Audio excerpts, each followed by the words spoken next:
Cara dengan daun bidara, garam 5. Untuk mandi yang pertama adalah 7 biji. Mandi yang rawatan orang panggil. Lepas tu mandi yang seterusnya adalah 3 hari.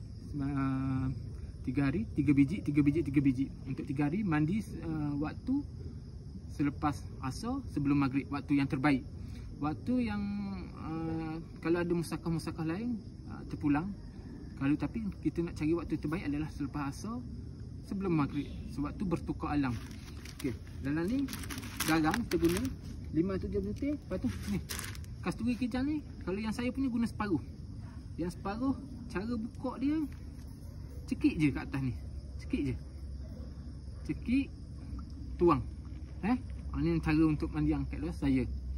Pastikan dalam satu baldi tu ada 5 ramuan. 5 ramuan tadi apa dia?